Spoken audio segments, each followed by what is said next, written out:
Hi all, welcome to GradMentor. നമ്മൾ current affairs and GK സെക്ഷനിൽ ഫെബ്രുവരി വരെയുള്ള കറണ്ട് അഫേഴ്സ് സെഷനാണ് കവർ ചെയ്തത്. ഇനി നമ്മൾ നോക്കുന്നത് മാർച്ചിലെ നാഷണൽ ലെവൽ കറണ്ട് അഫേഴ്സ് ആണ്. അപ്പോൾ നാഷണൽ ലെവലിൽ നടന്ന ഇമ്പോർട്ടൻ്റ് ആയിട്ടുള്ള ഈവൻറ്റ്സ് ആണ് നമ്മൾ ഇന്ന് നോക്കാൻ പോകുന്നത്. ഓക്കെ, അപ്പോൾ ഫസ്റ്റ് തന്നെ നമ്മൾ നോക്കുന്നത് ഒരു സ്കീമാണ്. എന്താണ്? Indian government identifies 1275 railway stations for development under Amrit Bharat station scheme. അപ്പോൾ സ്കീം എന്താണ്? Amrit Bharat station scheme. അപ്പോൾ ഇത് റെയിൽവേ സ്റ്റേഷൻസിന് വേണ്ടിയിട്ടുള്ള ഒരു സ്കീമാണ് ഇന്ത്യൻ ഗവൺമെന്റിന്റെ. അതിന് വേണ്ടിയിട്ട് എത്ര റെയിൽവേ സ്റ്റേഷൻസ് ഐഡന്റിഫൈ ചെയ്തെന്നാ പറഞ്ഞേ? 1275 റെയിൽവേ സ്റ്റേഷൻസ് ഐഡന്റിഫൈ ചെയ്തിട്ടുണ്ട്. അപ്പൊ എന്താണ് ഈ അമൃത് ഭാരത് സ്റ്റേഷൻ സ്കീം എന്ന് പറയുന്നത്? ഒരു ലോങ് ടേം ഡെവലപ്മെന്റൽ സ്കീമാണ് അമൃത് ഭാരത് സ്റ്റേഷൻ സ്കീം എന്ന് പറയുന്നത്. റെയിൽവേ സ്റ്റേഷൻസിന്റെ ഡെവലപ്മെന്റ്സ്, അതിന്റെ ഫിസിക്കൽ അമ്യൂണിറ്റീസിന്റെ ഡെവലപ്മെന്റ്, ഇൻഫ്രാസ്ട്രക്ചർ തുടങ്ങിയ കാര്യങ്ങളുടെ ഡെവലപ്മെന്റിന് വേണ്ടിയിട്ട് ഒരു ലോങ് ടേം സ്കീമാണ് അമൃത് ഭാരത് സ്റ്റേഷൻ സ്കീം എന്ന് പറയുന്നത്. ഇനി എന്താണ് ഇതിന്റെ ഇമ്പോർട്ടൻസ് അല്ലെങ്കിൽ അതിന്റെ ബാക്കി കാര്യങ്ങൾ എന്താണെന്ന് നമുക്ക് നോക്കാം. അമൃത് Bharat Station Scheme involves the development of railway stations on a continuous basis with a long-term approach. ഒരു ലോങ് ടേം അപ്രോച്ചിൽ കണ്ടിന്യൂസ് ബേസിസിലുള്ള സ്റ്റേഷൻസിന്റെ ഡെവലപ്മെന്റ് ആണ് ഇവര് ലക്ഷ്യം വെക്കുന്നത്. The development will include the preparation of master plans and their implementation in phases. ഇതിൽ എന്തൊക്കെയുണ്ട്? Master plans തയ്യാറാക്കുക, അതായത് railway സ്റ്റേഷൻസിന്റെ development, infrastructure തുടങ്ങിയ കാര്യങ്ങളിൽ മാസ്റ്റർ പ്ലാൻസ് തയ്യാറാക്കുക, പിന്നെ ഘട്ടം ഘട്ടമായിട്ട് അത് ഇംപ്ലിമെന്റ് ചെയ്യുക തുടങ്ങിയ കാര്യങ്ങളാണ് ഇതിലൂടെ എയിം ചെയ്യുന്നത്. The aim of the development is to improve the amenities at the stations.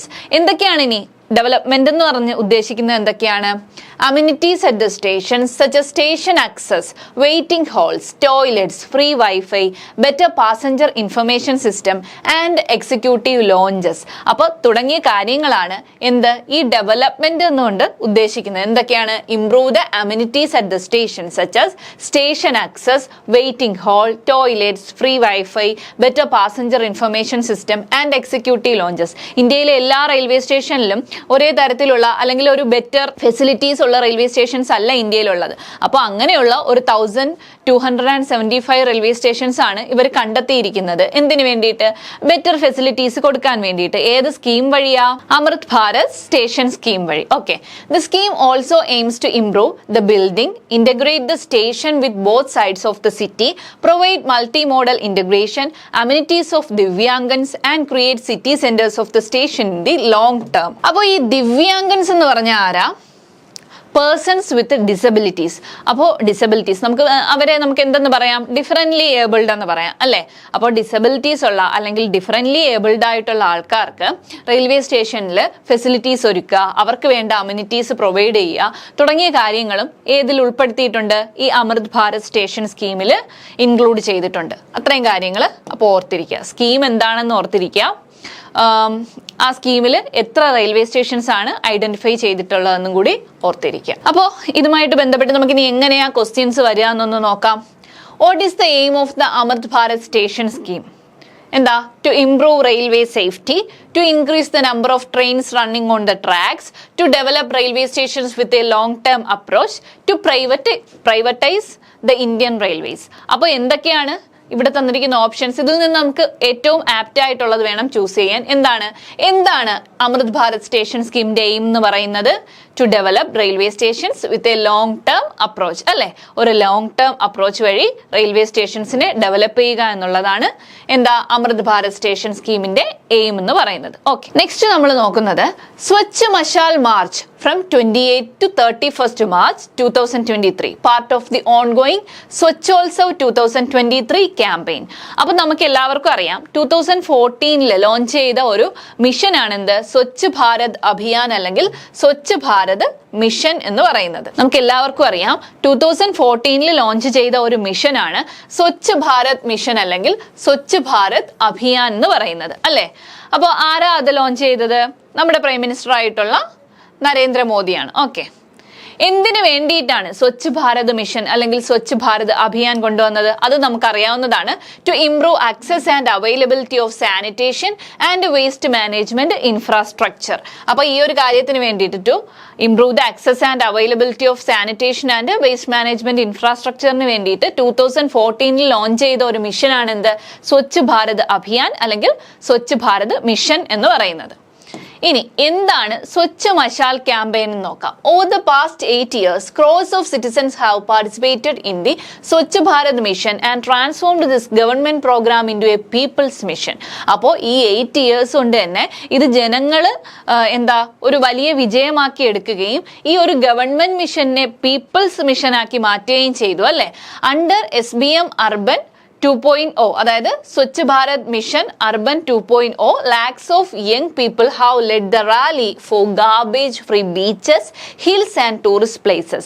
അപ്പോൾ ഈ സ്വച്ഛ് ഭാരത് മിഷൻ അർബൻ 2.0 എന്ന് പറയുന്ന ആ ഒരു വിങ്ങിന്റെ അണ്ടറിൽ ലക്ഷക്കണക്കിന് യുവജനങ്ങളാണ് എന്തിനു വേണ്ടിയിട്ട് റാലി സംഘടിപ്പിച്ചത്?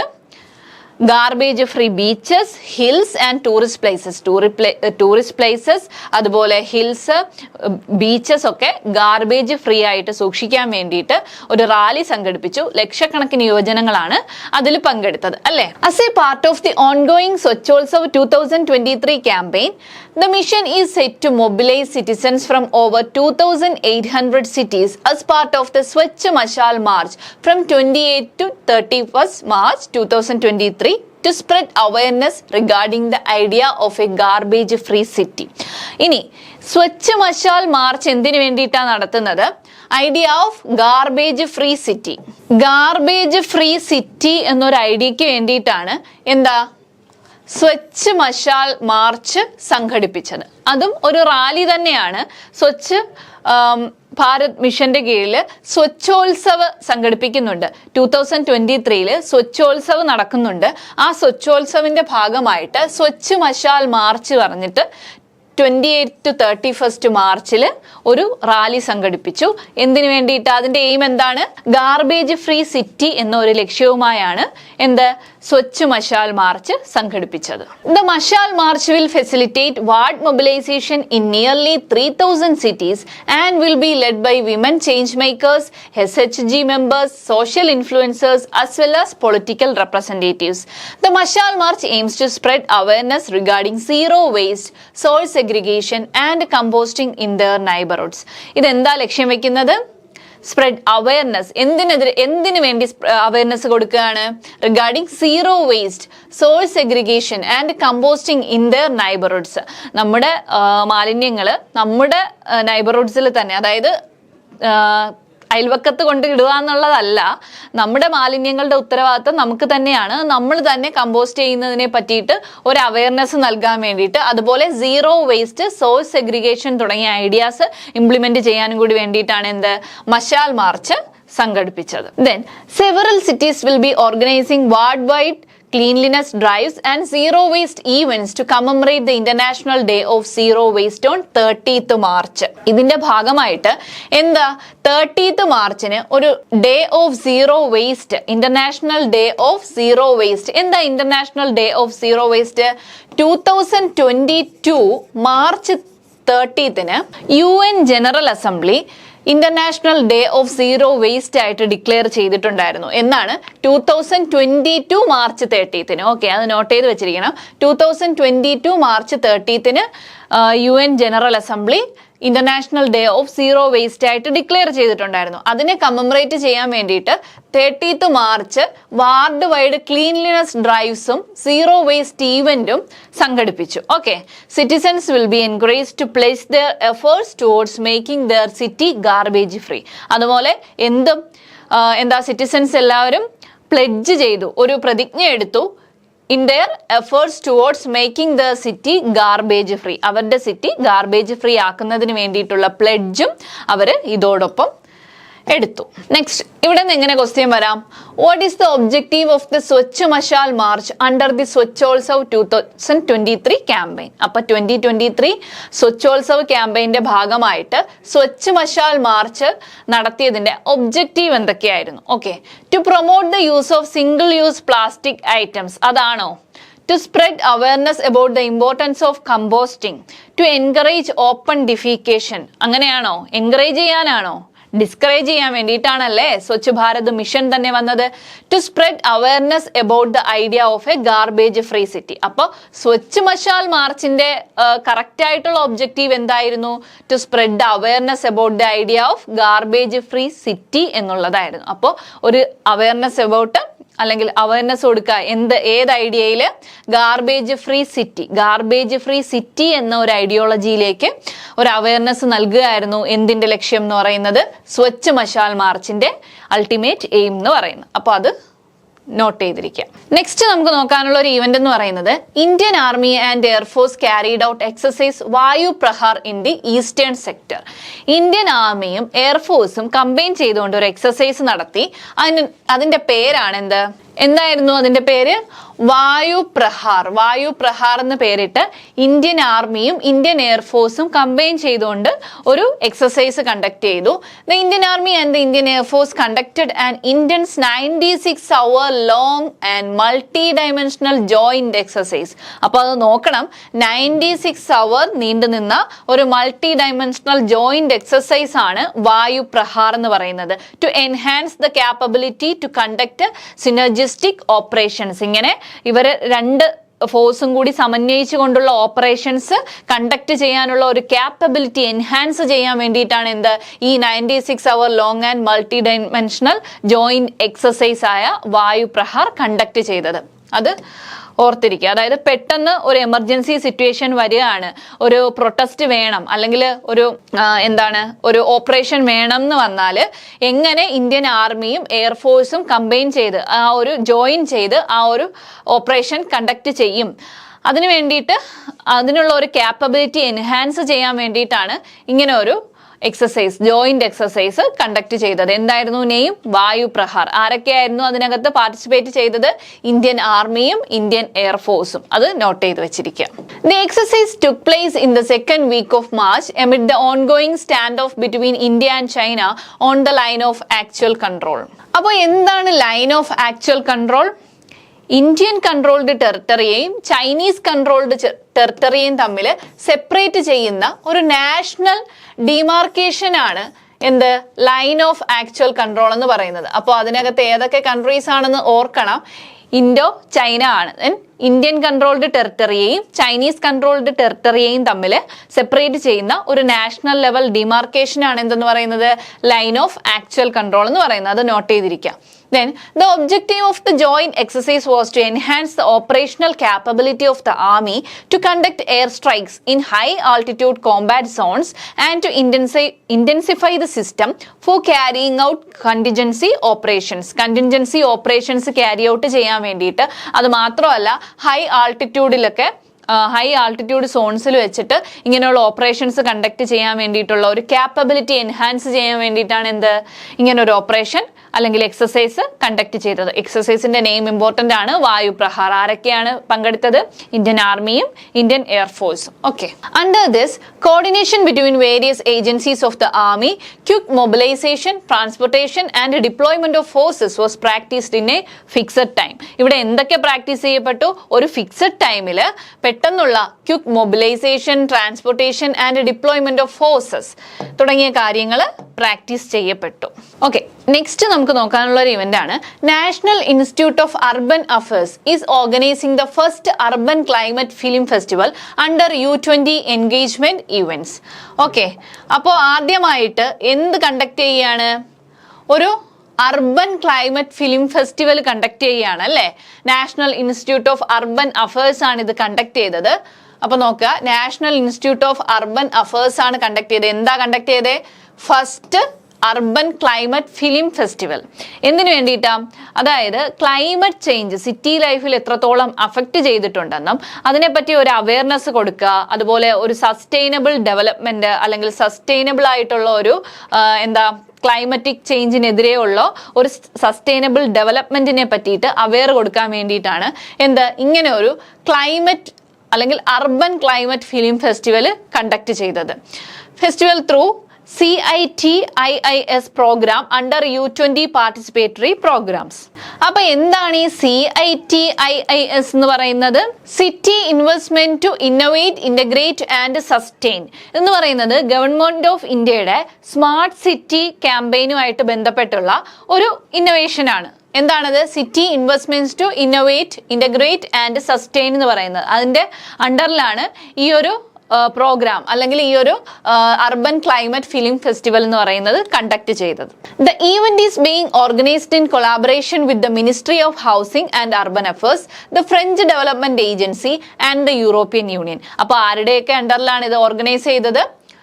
Ministry of housing and urban affairs, the French development agency and the European union. ഈ 3 സംഘടനകളുടെ കൊളാബറേഷനിലാണ് ഈ ഒരു ഈവന്റ് കണ്ടക്ട് ചെയ്തത്. A curated selection of 11 films from 9 countries will be screened to create wider awareness of the impact of climate change on life in cities and engage the public in the dialogue on sustainable urban development. അപ്പോൾ എന്താണ്? 9 countries നിന്നുള്ള 11 films ആണ് ഇവിടെ screen ചെയ്തത്. Okay, അത് എന്തിനു വേണ്ടിയിട്ടാണ്? To create a wide awareness of the impact of climate change on life of cities and engage the public in the dialogue on sustainable urban development. അപ്പോൾ sustainable urban developmentലും അതുപോലെ impact of climate change in life of cities, ഈ 2 കാര്യങ്ങളിൽ ഒരു awareness നൽകുക, ഒരു wide ആയിട്ടുള്ള ഒരു awareness നൽകുക എന്നുള്ള ഉദ്ദേശത്തോടു കൂടിയാണ് 9 countries നിന്നുള്ള 11 ഫിലിംസ് ഇങ്ങനെ ഒരു അർബൻ ക്ലൈമറ്റിക് ഫിലിം ഫെസ്റ്റിവൽ ആയിട്ട് സ്ക്രീൻ ചെയ്ത് കണ്ടക്ട് ചെയ്യാമെന്ന് കരുതിയത്. Then selected films will be screened at film festivals in Delhi, Mumbai, Bengaluru, Kolkata and Ahmedabad. The Urban Climate Film Festival was inaugurated on 24th March at ML Bharatiya Auditorium, New Delhi. അപ്പോൾ എവിടെയാണ് ഇത് inaugurate ചെയ്തതെന്നും കൂടെ ഓർത്തിരിക്കുക. ML Bharatiya Auditorium, New Delhi. Date important അല്ല, നമുക്ക് auditorium important ആണ്. ഇത് എന്തിനു വേണ്ടിയിട്ടാണ് ഇങ്ങനെ ഒരു ഈവന്റ് കണ്ടക്ട് ചെയ്തത് എന്ന് ഓർത്തിരിക്കുക. ഇത് ആദ്യത്തെ ഈവന്റ് ആണ്, അതായത് first urban climatic film festival ആണ്. അപ്പോൾ അതുകൊണ്ട് കുറച്ച് ഇമ്പോർട്ടൻസ് കൂടുതലാണ്, നോട്ട് ചെയ്ത് വെച്ചിരിക്കുക, എക്സാമിന് ചോദിക്കാം. നെക്സ്റ്റ് നമുക്ക് നോക്കാനുള്ളത് first meeting of the G20 trade and investment working group. TIWG എന്ന് പറയുന്നത് എന്താണ്? Trade and investment working group. അപ്പോൾ ട്രേഡ് ആൻഡ് ഇൻവെസ്റ്റ്മെന്റ് വർക്കിംഗ് ഗ്രൂപ്പിന്റെ ഫസ്റ്റ് മീറ്റിംഗ് എവിടെയാണ് നടന്നത്? മുംബൈയിലാണ് നടന്നത്. വെന്യൂസ് ഓർത്തിരിക്കണം. G20യുടെ ലീഡർഷിപ്പ് ഇപ്പോൾ നമുക്ക് ആയതുകൊണ്ട് തന്നെ കുറച്ച് ഇമ്പോർട്ടൻ്റ് ആണ്. ഓരോ വെന്യൂസും ഓർത്തിരിക്കുക എന്നുള്ളത് കുറച്ച് ഡിഫിക്കൽട്ട് ആയിട്ടുള്ള കാര്യം, എന്നാലും ഇമ്പോർട്ടൻ്റ് ആയിട്ടുള്ള മീറ്റിംഗ്സ് ആണ് നമ്മളിവിടെ ക്ലാസ്സിൽ ഡിസ്കസ് ചെയ്യുന്നത്. അപ്പോൾ ആ മീറ്റിംഗ്സിൻ്റെയെങ്കിലും വെന്യൂസ് കൃത്യമായിട്ട് ഓർത്തിരിക്കണം. The first trade and investment working group meeting under India's G20 chairmanship will be held in Mumbai from 28 to 30 March 2023. Date ഒന്നും ഓർത്തിരിക്കണം എന്നില്ല, പക്ഷേ ഏത് മീറ്റിംഗ് ആണ്, എവിടെയാണ് നടന്നത്, ഈ കാര്യങ്ങൾ നോട്ട് ചെയ്തിരിക്കണം. Over 100 delegates from G20 member states, invitees, regional groupings and international organizations will participate in discussions aimed at accelerating global trade and investment during the 3-day meeting. ഈ 3-day meetingൽ ആരൊക്കെ പങ്കെടുക്കും? Over 100 delegates from G20 member states, invitees, regional groupings and international organization തുടങ്ങിയ സംഘടനകളിൽ നിന്നും ഉള്ള over 100 delegates പങ്കെടുക്കും. Then the role of banks, financial institutions, development finance institutions and export credit agencies in closing the trade finance gap, digitization and fintech solution to improve trade finance will be discussed. എന്തൊക്കെ discuss ചെയ്യും? Role of banks, financial institutions, development finance institutions and export credit agencies. എന്തിനു വേണ്ടിയിട്ട്? In closing the trade finance gap. Trade finance gap close ചെയ്യുന്നതിൽ export credit ഏജൻസീസും finance ഇൻസ്റ്റിറ്റ്യൂഷൻസിലും ഉള്ള ഒരു development, അതുപോലെ digitization and fintech solutions to improve trade finance തുടങ്ങിയ കാര്യങ്ങൾ ഡിസ്കസ് ചെയ്യും. Then this will be followed by a guided tour of the India diamond bourse. എന്താണ് ഇന്ത്യ ഡയമണ്ട് ബോയ്സ് എന്ന് പറയുന്നത്? എവിടെയാണ് ഈ ഡയമണ്ട് ബോയ്സ് സ്ഥിതി ചെയ്യുന്നത്? സൂറത്തിലാണ് അല്ലെ. സൂറത്ത് ഡയമണ്ട് ബോസ് എന്ന് തന്നെയാണ് അറിയപ്പെടുന്നത്. സൂറത്ത് ഡയമണ്ട് ബോസ്. ഓക്കെ, ഈ സൂറത്ത് ഡയമണ്ട് ബോസിന് ഒരു ഇമ്പോർട്ടൻ്റ് ഉണ്ട്. എന്താണ്? വേൾഡ്സ് ലാർജസ്റ്റ് ഓഫീസ് ബിൽഡിംഗ് ആയിട്ട് സൂറത്ത് ഡയമണ്ട് ബോസ് മാറിയിട്ടുണ്ട്. അമേരിക്കയിലെ പെന്റഗൺ ആയിരുന്നു. പെന്റഗണിനെ മറികടന്ന് ഇന്ത്യയിലെ സൂറത്ത് ഡയമണ്ട് ബോസ് ആണിപ്പോൾ വേൾഡ്സ് ലാർജസ്റ്റ് ഓഫീസ് ബിൽഡിംഗ് എന്ന് പറയുന്നത്. അപ്പോൾ ആ ഡയമണ്ട് ബോസിൽ ഒരു ഗൈഡഡ് ടൂറും കൂടി കണ്ടക്ട് ചെയ്യുന്നുണ്ട് ഇവർ. The TIWG meeting on 29th March 2023 will be inaugurated by Piyush Goyal, Minister of Commerce and Industry of India. അപ്പോൾ Minister of Commerce and Industry ആരാണ്? പീയൂഷ് ഗോയൽ ആണ്. അതുകൂടി ഓർത്തിരിക്കുക. ഇന്ത്യയുടെ കേന്ദ്ര commerce and industry of India minister ആരാണ്? Piyush Goyal. Thereafter, TIWG priority issues focused on making business work for growth and prosperity and building resilient global value chains. തുടങ്ങിയ കാര്യങ്ങളോട് discuss ചെയ്യും. ഓക്കെ, നെക്സ്റ്റ് നമുക്ക് നോക്കാനുള്ളത് prime minister address the one world TB summit. അപ്പൊ എന്താണ് TB എന്ന് പറഞ്ഞാൽ? എന്താ? ട്യൂബർകുലോസിസ് ആണ് അല്ലെ. അപ്പോൾ വൺ വേൾഡ് TB സമ്മിറ്റ് എവിടെയാണ് പ്രൈം മിനിസ്റ്റർ അഡ്രസ് ചെയ്തത്? വാരണാസിയിലാണ് ആ സമ്മിറ്റ് നടന്നത്, ഉത്തർപ്രദേശിൽ. Okay, the prime minister Shri Narendra Modi address the one world TB summit on 24th March at the Rudraksha convention centre, Varanasi. അപ്പോൾ വാരണാസിയിൽ, ഉത്തർപ്രദേശിലെ വാരണാസിയിലുള്ള രുദ്രാക്ഷ കൺവെൻഷൻ സെന്ററിൽ വെച്ചിട്ടാണ് one world TB summit conduct ചെയ്തത്. അഡ്രസ് ചെയ്തത് ആരാണ്? Prime Minister. To mark the World Tuberculosis Day, the Ministry of Health and Family Welfare and the Stop TB Partnership are organizing the summit. ഈ summit ആരാണ് conduct ചെയ്തത് അല്ലെങ്കിൽ organise ചെയ്തത്? Ministry of health and family welfare അതുപോലെ the stop TB പാർട്ണർഷിപ്പും കൂടിയാണ് ഈ ഒരു event അല്ലെങ്കിൽ ഒരു സമ്മിറ്റ് കണ്ടക്ട് ചെയ്തത്. Officially launched the short TB preventive treatment four TB, the TB free panchayat initiative and the family centred care model. അപ്പോൾ അവിടെ officially എന്തൊക്കെ ലോഞ്ച് ചെയ്തു? Short TB preventive treatment four TB, അതായത് ട്യൂബർകുലോസിസിന് വേണ്ടിയിട്ടുള്ള ഒരു ഷോർട്ട് TB പ്രിവെൻറ്റീവ് ട്രീറ്റ്മെന്റ്, അതുപോലെ the TB free panchayat initiative and the family centred care മോഡലും എവിടെ ഒഫീഷ്യലി ലോഞ്ച് ചെയ്തു? ഈ സമ്മിറ്റിൽ ലോഞ്ച് ചെയ്തിട്ടുണ്ട്. One world TB summit. Okay, India is fulfilling yet another pledge for global good through the One World TB Summit. One World TB Summitലൂടെ നമ്മൾ ഇങ്ങനെ മുൻകൈയെടുത്ത് ഒരുപാട് രോഗങ്ങൾ ഇന്ത്യയിൽ നിന്നും തുടച്ചു നീക്കിയിട്ടുണ്ട്. അപ്പോൾ അതിന്റെ ഒരു ഭാഗമായിട്ട് TB 2025 കൂടി ട്യൂബർകുലോസിസ് ഇന്ത്യയിൽ നിന്നും റിമൂവ് ചെയ്യുക അല്ലെങ്കിൽ തുടച്ചു നീക്കുക എന്നുള്ള ഒരു ഉദ്ദേശത്തോടു കൂടിയാണ് ഈ one world TB summit conduct ചെയ്തത്. India's efforts are a new model in the global fight against TB.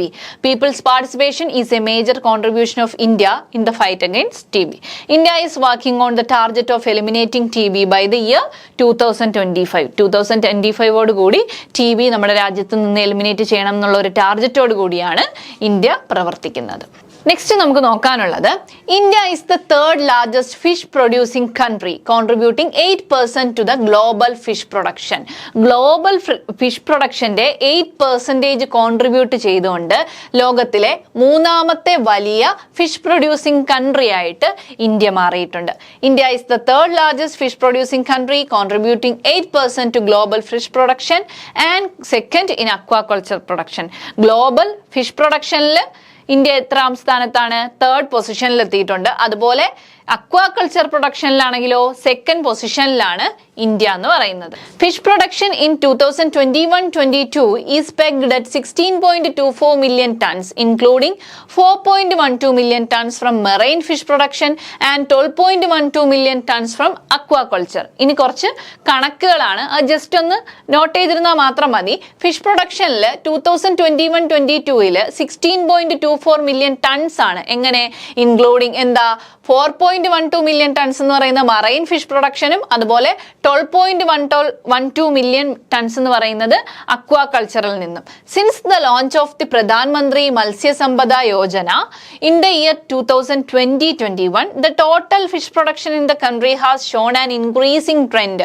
പ്രധാനമന്ത്രി മത്സ്യസമ്പദ യോജന വന്നതോടുകൂടി ഏത് വർഷം? 2020-21 ആ ഒരു യോജന അല്ലെങ്കിൽ അങ്ങനെ ഒരു മിഷൻ കൊണ്ടുവന്നതോടുകൂടി തന്നെ ഒരു ഇൻക്രീസിംഗ് ട്രെൻഡ് കാണാൻ തുടങ്ങിയിട്ടുണ്ട്. Registering A fish production of 162.48 lakh tons in 2021-22 which is higher than the 2019-20.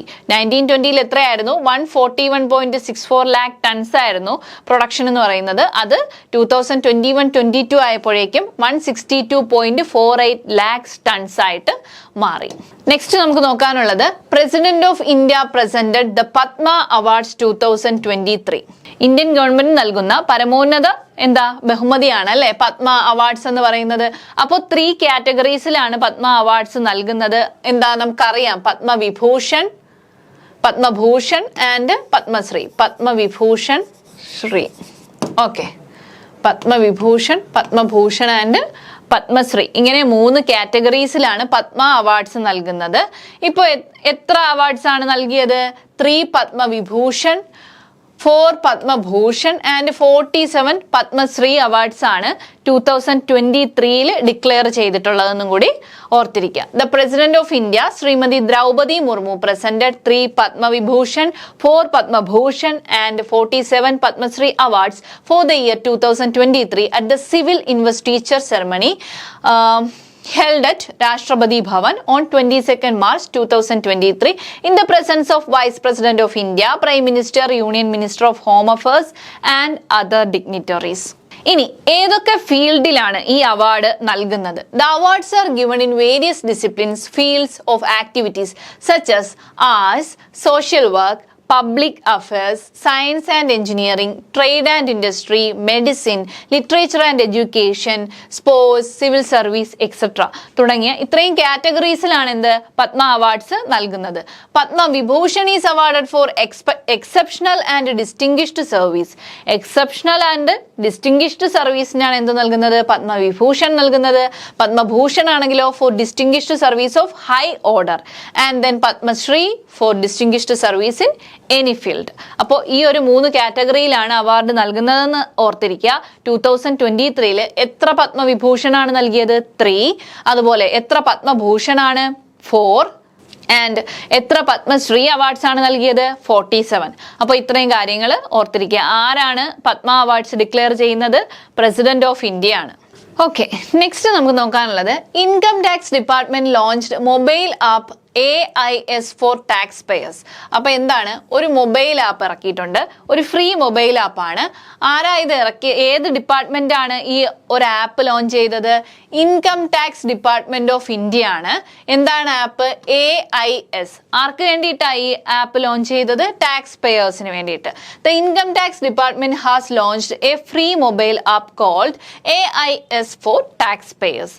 It will facilitate taxpayers to view the information available in annual information statement and taxpayer information summary. അതായത് AIS-ലും TIS-ലും ഉള്ള കാര്യങ്ങളൊക്കെ tax പേയേഴ്സിന് AIS app വഴി ഇനി view ചെയ്യാനാകും, കാണാനാകും. അതുപോലെ in the app they can view various information related to TDS. നമുക്ക് TDS കട്ടിനെ പറ്റി അല്ലെങ്കിൽ TDSനെ പറ്റിയുള്ള വേരിയസ് ഇൻഫർമേഷൻസ് അതിൽ കാണാൻ കഴിയും. Interest, share transactions, tax payments, income tax refunds and GST data തുടങ്ങിയ ഡാറ്റകളിലുള്ള എല്ലാ കാര്യങ്ങളും ഈ ആപ്പ് വഴി ഒരു ടാക്സ് പേയറിന് വ്യൂ ചെയ്യാൻ പറ്റും. Tax payer will also have the option and facility to provide feedback on the information displayed in the app. ആപ്പിൽ ഡിസ്പ്ലേ ചെയ്തിരിക്കുന്ന ഇൻഫർമേഷനെ പറ്റിയുള്ള ഫീഡ്ബാക്ക് നൽകാനുള്ള ഒരു അവസരം കൂടി എന്തിലുണ്ടാകും? ഈ ആപ്പ് വഴി ടാക്സ് പേയറിന് ലഭിക്കും. നെക്സ്റ്റ്, എങ്ങനെയാണ് ഈ ആപ്പ് യൂസ് ചെയ്യുക എന്നുള്ള ഒരു കാര്യം കൂടി ജസ്റ്റ് ഒന്ന് അറിഞ്ഞിരിക്കുക. To use this mobile app the tax payer needs to register on the app by providing the PAN number. PAN number provide ചെയ്തിട്ട് ഈ ആപ്പ് നമുക്ക് ഡൗൺലോഡ് ചെയ്ത് യൂസ് ചെയ്യാം. Then OTP send to the mobile number and authenticate with the email register on the filing portal. നമ്മുടെ income tax ഡിപ്പാർട്ട്മെന്റിന്റെ filing പോർട്ടലിൽ നമ്മൾ കൊടുത്തിട്ടുള്ള ഇമെയിലും അതുപോലെ മൊബൈൽ നമ്പറിൽ വന്നിട്ടുള്ള OTPയും വെച്ചിട്ടുള്ള ഓതന്റിക്കേഷൻ കഴിഞ്ഞു കഴിഞ്ഞാൽ പാൻ നമ്പർ രജിസ്റ്റർ ചെയ്ത് നമുക്ക് മൊബൈൽ ആപ്പ് യൂസ് ചെയ്യാം. After authentication, the taxpayer can simply set a 4-digit PIN to access the mobile app. പിന്നെ ഈ മൊബൈൽ ആപ്പ് ആക്സസ് ചെയ്യാൻ വേണ്ടിയിട്ട് ഒരു 4-digit PIN നമുക്ക് സെറ്റ് ചെയ്യാവുന്നതാണ്. ഓക്കെ, നെക്സ്റ്റ് നമുക്ക് നോക്കാനുള്ളത് India was invited to the G7 Hiroshima summit in Japan. അപ്പോൾ G7 സമ്മിറ്റ് ഇത്തവണ ചെയർ ചെയ്യുന്നത് ആരാണ്? ജപ്പാനാണ്. G20 ആണെങ്കിലോ ഇന്ത്യയാണ് അല്ലെ. G20യുടെ ചെയർമാൻഷിപ്പ് ഇപ്പോൾ ഇന്ത്യക്കാണുള്ളത്, ലീഡർഷിപ്പ് ഇന്ത്യയിലാണ്.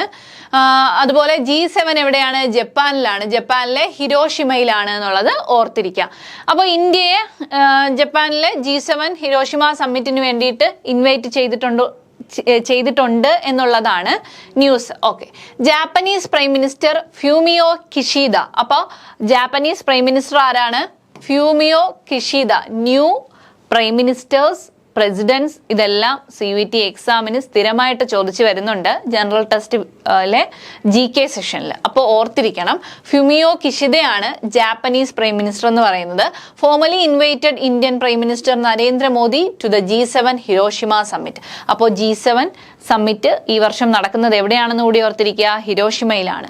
Earlier on March 20, the two leaders held delegation level talks in New Delhi, which will strengthen India-Japan relations. Prime Minister Modi emphasized that this year is unique as India and Japan are chairing the G20 and G7 respectively. നമ്മൾ പറഞ്ഞ കാര്യം തന്നെയാണ്, G20യുടെ chairmanship ഇന്ത്യക്കാണ്, G7 ആണെങ്കിലോ ജപ്പാനും. Okay, Shri Modi said that the theme of tourism exchange year 2023 between India and Japan is to connect the Himalayas with Mount Fuji. അപ്പോൾ ജപ്പാനിലെ mount Fuji ആയിട്ട് Himalayas, Indian ഹിമാലയാസിനെ connect ചെയ്യുക എന്നുള്ള ഒരു തീമാണ് എന്താ ടൂറിസം എക്സ്ചേഞ്ച് ഇയർ 2023 കൊണ്ട് ഉദ്ദേശിക്കുന്നതെന്ന് നരേന്ദ്രമോദി അഭിപ്രായപ്പെട്ടു അല്ലേ. നെക്സ്റ്റ് നമുക്ക് നോക്കാനുള്ളത് Asia's largest tulip garden open for public in Jammu and Kashmir Srinagar. ഇതിനകത്ത് 2 പോയിന്റ് ഉണ്ട്. ഏഷ്യയിലെ ലാർജസ്റ്റ് തുലിപ് ഗാർഡൻ ഏതാണ്? ശ്രീനഗറിലുള്ള ഇന്ദിരാഗാന്ധി തുലിപ് ഗാർഡൻ ആണ് ഏഷ്യയിലെ ഏറ്റവും വലിയ തുലിപ് ഗാർഡൻ എന്ന് പറയുന്നത്. ഇനി എവിടെയാണ് ഏഷ്യയിലെ ലാർജസ്റ്റ് തുലിപ് ഗാർഡനായ ഇന്ദിരാഗാന്ധി തുലിപ് ഗാർഡൻ ഉള്ളത് എന്ന് ചോദിച്ചാൽ എവിടെയാണ്, അല്ലെങ്കിൽ എവിടെയാണ് സ്ഥിതി ചെയ്യുന്നത് എന്ന് ചോദിച്ചാൽ എന്ത് ആൻസർ കൊടുക്കണം? ജമ്മു ആൻഡ് കാശ്മീരിലെ ശ്രീനഗറിലാണ്. ഇനി ഇന്ദിരാഗാന്ധി തുലിപ് ഗാർഡന്റെ പഴയ പേരെന്താണ്? സിറാജ് ബാഗ് എന്നായിരുന്നു ഇന്ദിരാഗാന്ധി തുലിപ് ഗാർഡന്റെ ഓൾഡ് നെയിം എന്ന് പറയുന്നത്. ഇന്ദിരാഗാന്ധി തുലിപ് ഗാർഡൻ അല്ലെങ്കിൽ പണ്ട് സിറാജ് ബാഗ് എന്നറിയപ്പെട്ടിരുന്ന ഇന്ദിരാഗാന്ധി തുലിപ് ഗാർഡൻ ആണ് ഇന്ന് ഏഷ്യയിലെ ഏറ്റവും വലിയ തുലിപ് ഗാർഡൻ എന്ന് പറയുന്നത്. എവിടെയാണ് സിറ്റുവേറ്റ് ചെയ്യുന്നത്? ജമ്മു ആൻഡ് കാശ്മീരിലെ ശ്രീനഗറിൽ. 30 hectares ആണ് അതിന്റെ വലിപ്പം എന്ന് പറയുന്നത്. Okay, in the Union Territory of Jammu and Kashmir, the Indira Gandhi Tulip Garden, Asia's largest tulip garden, has been thrown open to the public in Srinagar on 19 March 2023. അത് പബ്ലിക്കിന് വേണ്ടിയിട്ട് ഓപ്പൺ ചെയ്ത് കൊടുത്തത് എപ്പോഴാ? 2023 March 19th അതുകൊണ്ടാണ് ഇപ്പോൾ ഈ news വരാനായിട്ടുള്ള reason എന്ന് പറയുന്നത്. Next, lieutenant governor Manoj Sinha participated in the opening ceremony and invited people from all over the world to visit Jammu and Kashmir and discover the mesmerizing beauty of 1.6 million tulip flowers and enjoy the warm hospitality of the people of Jammu and Kashmir. അപ്പോൾ Jammu and കാശ്മീരിലെ ജനത ഹോസ്പിറ്റാലിറ്റിക്ക് ഭയങ്കര പേര് കേട്ട ഒരു ജനതയാണ് അല്ലേ. അതായത് വളരെയധികം ആതിഥ്യ മര്യാദ കാണിക്കുന്ന ഒരു ജനതയാണ് ജമ്മു ആൻഡ് കാശ്മീരിലുള്ളത്. അപ്പോൾ അതുകൊണ്ട് തന്നെ ആരാ ജമ്മു ആൻഡ് കാശ്മീരിന്റെ യൂണിയൻ ടെറിട്ടറി ആണല്ലേ ഇപ്പോൾ. ആരാ ലെഫ്റ്റനന്റ് ഗവർണർ എന്ന് പറയുന്നത്? മനോജ് സിൻഹയാണ്. അതുകൂടി ഓർത്തിരിക്കുക, എക്സാമിന് ചോദിക്കാം. അപ്പോൾ ജമ്മു ആൻഡ് കാശ്മീരിന്റെ ലെഫ്റ്റനന്റ് ഗവർണർ ആയിട്ടുള്ള മനോജ് സിൻഹ ലോകത്താകമാനമുള്ള ജനങ്ങളെ ഈ 1.6 മില്യൺ തുലിപ് ഫ്ലവേഴ്സിനെ കാണാനും അതുപോലെ ജമ്മു ആൻഡ് കാശ്മീർ ജനതയുടെ ഹോസ്പിറ്റാലിറ്റി ഒന്ന് ഫീൽ ചെയ്യാനും വേണ്ടിയിട്ട് ക്ഷണിച്ചു. The Lieutenant Governor said that an unprecedented 3.60 lakhs tourists had visited the Tulip Garden last year and he was confident that this year the number would further increase. അതായത് 3.5 ലക്ഷത്തിലധികം ജനങ്ങളാണ് കഴിഞ്ഞ വർഷം ഈ തുലിപ് ഗാർഡൻ വിസിറ്റ് ചെയ്തത്. അത് ഇനി വരും വർഷങ്ങളിൽ തീർച്ചയായും ഇൻക്രീസ് ചെയ്യും എന്ന് തന്നെയാണ് ലെഫ്റ്റനന്റ് ഗവർണർ ഇതിന്റെ ഇനാഗുറൽ സെറമണിയിൽ അഭിപ്രായപ്പെട്ടത്. അപ്പോൾ നമുക്ക് ഓർത്തിരിക്കേണ്ട പോയിന്റ്സ് എന്ന് പറയുന്നത് ജമ്മു കാശ്മീരിന്റെ lieutenant governor Manoj Sinha. Then ഏഷ്യയിലെ ഏറ്റവും വലിയ തുലിപ് ഗാർഡൻ എന്ന് പറയുന്നത് ഏതാണ്? ഇന്ദിരാഗാന്ധി തുലിപ് ഗാർഡൻ ആണ്. ഇന്ദിരാഗാന്ധി തുലിപ് ഗാർഡൻ എവിടെ സിറ്റുവേറ്റ് ചെയ്യുന്നു? ജമ്മു ആൻഡ് കാശ്മീരിലെ ശ്രീനഗറിൽ സിറ്റുവേറ്റ് ചെയ്യുന്നു. ഇനി മറ്റൊരു പോയിന്റ് ഓർത്തിരിക്കേണ്ടത് എന്താണ്? ഇന്ദിരാഗാന്ധി തുലിപ് ഗാർഡന്റെ പഴയ പേരെന്താണ്? സിറാജ് ബാഗ് അല്ലെങ്കിൽ സിറാജ് ബാഗ് ഇന്നറിയപ്പെടുന്ന പേരെന്താണെന്ന് ചോദിച്ചാൽ എന്താണ് ഓർത്തിരിക്കണം? Indira Gandhi tulip garden. Okay, next നമുക്ക് നോക്കാനുള്ളത് ആഹർ 2023. ആഹർ എന്ന് പറയുന്നത് എന്താണ്? Asia's largest international food and hospitality fair ആണ് എന്തെന്ന് പറയുന്നത് ആഹർ എന്ന് പറയുന്നത്. അതൊരു ബ്രാൻഡാണ്. Okay, the objective of Aahar 2023 was collected with the help of regional food processing industry, agricultural and processed food products export development authority and other organisation. അപ്പോൾ ആരുടെയൊക്കെ help കൊണ്ടാണ് ഈ ഒരു ആഹർ എന്ന് പറയുന്ന ഒരു ഫെയർ കണ്ടക്ട് ചെയ്യുന്നത്? Regional food processing industry, agricultural and processed food products export development authority and other organization. It aims to showcase the potential of the hospitality industry and showcase technologies, goods and services to domestic and foreign consumers. അപ്പോൾ domestic ആയിട്ടും foreign ആയിട്ടുള്ള കൺസ്യൂമേഴ്സിന് വേണ്ടിയിട്ട് എന്താ goods and services, technologies തുടങ്ങിയ കാര്യങ്ങൾ നമ്മുടെ hospitality ഇൻഡസ്ട്രിയിലും food ഇൻഡസ്ട്രിയിലും ഉള്ള ടെക്നോളജീസും ഗുഡ്സ് ആൻഡ് സർവീസസും ഒക്കെ കൺസ്യൂമേഴ്സിന് പരിചയപ്പെടുത്തുക എന്നുള്ള ലക്ഷ്യത്തോടു കൂടിയാണ് എന്ത് നടത്തുന്നത്? ഈ ഒരു ഫെയർ കണ്ടക്ട് ചെയ്യുന്നത്. ഈ ആഹർ എന്ന് പറയുന്നത് എന്താണ്? ഏഷ്യയിലെ തന്നെ largest international food and hospitality fair ആണ്. അതൊന്ന് ഓർത്തിരിക്കുക. നെക്സ്റ്റ് ഒരു അവാർഡാണ്. RBI governor Shaktikanta Das was honoured with the governor of the year award. അപ്പോ നമ്മുടെ reserve bank of India governor ആരാണ്? ശക്തികാന്ത ദാസ്. അത് ഓർത്തിരിക്കണം. ചിലപ്പോൾ ഇങ്ങനെയായിരിക്കും ക്വസ്റ്റ്യൻ വരിക, ഇപ്പോഴത്തെ reserve bank of India governor ആരാണ് എന്ന ക്വസ്റ്റ്യൻ ആയിരിക്കും ഉണ്ടാവുക. ആരാ? ശക്തികാന്ത ദാസ്. ഈ ചോദ്യം ചോദിക്കാനുള്ള റീസൺ എന്താ? അദ്ദേഹത്തിന് ഈ വർഷം എന്ത് അവാർഡ് ലഭിച്ചു? Governor of the year award ലഭിച്ചു. അപ്പോൾ അത് ഇമ്പോർട്ടൻ്റ് ആണ്. അല്ലെങ്കിൽ 2023 governor of the year award ലഭിച്ചത് ആർക്കാണ് എന്ന് ചോദിച്ചാൽ ആർക്കാണ്? ശക്തികാന്ത ദാസിനാണ് ആ അവാർഡ് ലഭിക്കുന്നത്. ഈ അവാർഡ് ലഭിക്കുന്ന രണ്ടാമത്തെ RBI ഗവർണർ ആണ് കേട്ടോ അദ്ദേഹം. ആദ്യത്തെ ആരാന്ന് നമുക്ക് നോക്കാം. Reserve Bank Governor Shaktikant Das has received the Governor of the Year 2023 award by the international publication Central Banking. ഇവരാണ് ഈ ഒരു അവാർഡ് നൽകുന്നത്. Mister Das has been at the helm of the central bank since December 2018. December 2018 മുതൽ RBI governor ആരാണ്? ശക്തികാന്ത ദാസ് ആണ്. He has been awarded for steering the financial markets through several crises, including the pandemic and inflation caused by the war in Ukraine. കഴിഞ്ഞ കുറച്ച് വർഷങ്ങളായിട്ട് അല്ലെങ്കിൽ ഒരു 2-3 വർഷങ്ങളായിട്ട് നമുക്കറിയാം വളരെ സാമ്പത്തിക മേഖല വളരെയധികം പ്രതിസന്ധി നേരിട്ട ഒരു കാലഘട്ടമാണ് കടന്നുപോയത്. കാരണം COVID-19 പാൻഡമിക്, അതുപോലെ റഷ്യ-യുക്രൈൻ വാർ, ഇവിടെയൊന്നും ഇതൊക്കെ കാരണമുണ്ടായ ഇൻഫ്ലേഷനെ എങ്ങനെ അദ്ദേഹം നേരിട്ടു എന്നതുകൊണ്ട്, അതായത് steering the financial markets through several crisis including the pandemic and inflation caused by the war in Ukraine. അപ്പോൾ ഇതിനാണ് അദ്ദേഹത്തിന് ഈ ഒരു അവാർഡ് നൽകിയത്. This is the second time that an Indian central bank governor has received the award. ഇതിനു മുമ്പ് ആർക്കാ ലഭിച്ചത്? ഇത് രണ്ടാമത്തെ തവണയാണ് ഒരു ഇന്ത്യൻ സെൻട്രൽ ബാങ്ക് ഗവർണർക്ക് ഈ ഒരു അവാർഡ് ലഭിക്കുന്നത്. ആദ്യമായിട്ട് ലഭിച്ച ഇന്ത്യക്കാരൻ ആരാണ്? രഘുറാം രാജൻ. ഓക്കെ, ഏത് വർഷത്തിലാ? 2015 രഘുറാം രാജന് ഈ അവാർഡ് ലഭിച്ചിട്ടുണ്ട്. Governor of the year award ലഭിച്ചിട്ടുണ്ട്. 2023 ആർക്ക് ലഭിച്ചു? ഒരു ഇന്ത്യക്കാരന് തന്നെ ലഭിച്ചു. ആരാ? Shaktikanta Das.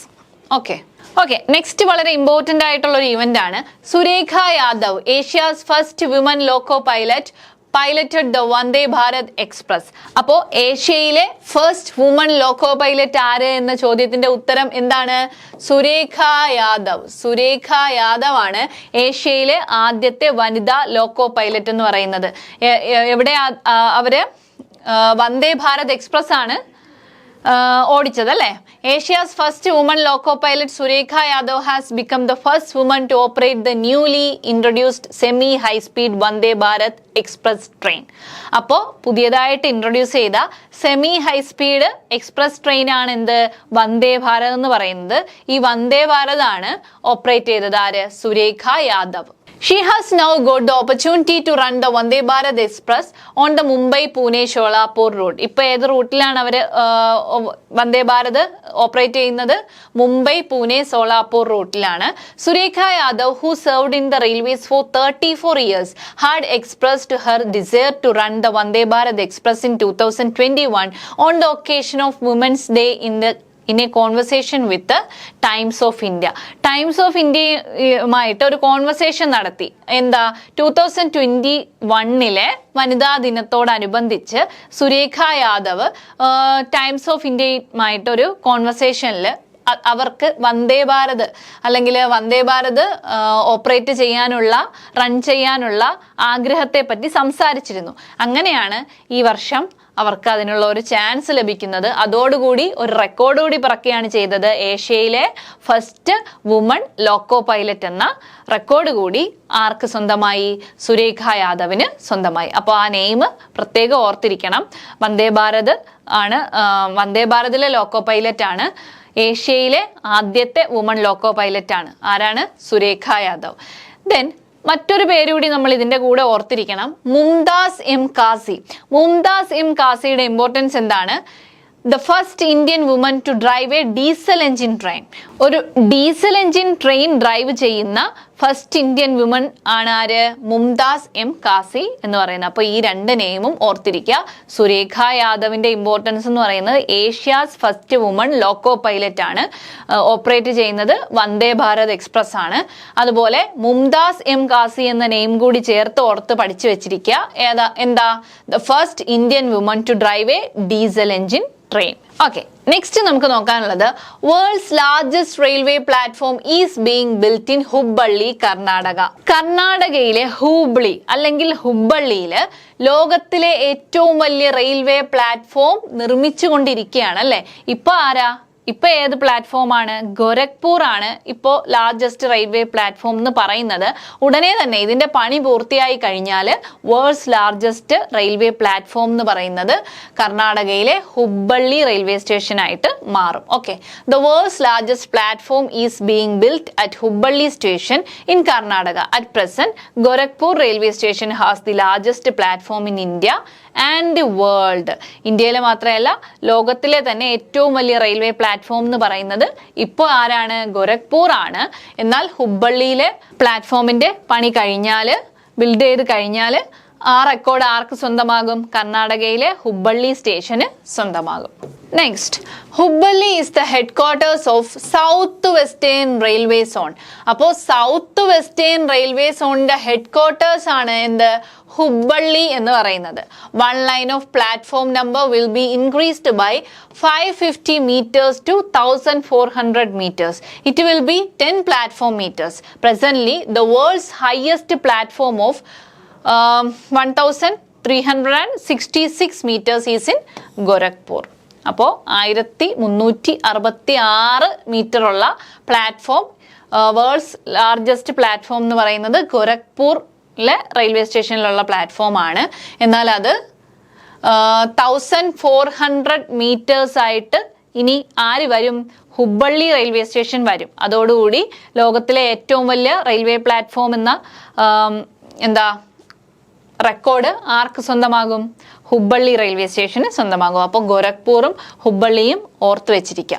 This work which started in November 2022 will be completed by 2023. ഈ വർഷം ഇതിന്റെ പണി പൂർത്തിയാകുമെന്നാണ് കരുതുന്നത്. അതോടുകൂടി ഗോരഖ്പൂരിനെ റീപ്ലേസ് ചെയ്ത് ഹുബ്ബള്ളി ലോകത്തിലെ ഏറ്റവും വലിയ റെയിൽവേ പ്ലാറ്റ്ഫോം ആയിട്ട് മാറും. അതിന്റെ മെഷർമെന്റ് ഒന്ന് ഓർത്തിരിക്കുക, 1400 മീറ്റേഴ്സ്. ഇപ്പോൾ ഗോരഖ്പൂറിന്റെ മെഷർമെന്റ് എത്രയാ? 1366 മീറ്റേഴ്സ് ആണ്. എന്നാൽ ഹുബ്ബള്ളി 1400 മീറ്റേഴ്സ് നീളമുള്ള ഒരു പ്ലാറ്റ്ഫോമാണ് പണി കഴിപ്പിച്ചുകൊണ്ടിരിക്കുന്നത്. ഓക്കെ, അപ്പോൾ ഇത്രയും കാര്യങ്ങളാവുമ്പോൾ നമ്മൾ മാർച്ച് മാസത്തിലുള്ള ഇമ്പോർട്ടൻ്റ് ആയിട്ടുള്ള നാഷണൽ ലെവൽ ഈവൻസ് എല്ലാം ഡിസ്കസ് ചെയ്ത് കഴിഞ്ഞു. ഇനി നമുക്ക് ഇമ്പോർട്ടൻ്റ് ഡേയ്സ് ഡിസ്കസ് ചെയ്യാം. അതിന് നെക്സ്റ്റ് ഒരു സെഷനുമായിട്ട് കാണുന്നവരെ താങ്ക് യു. Happy learning.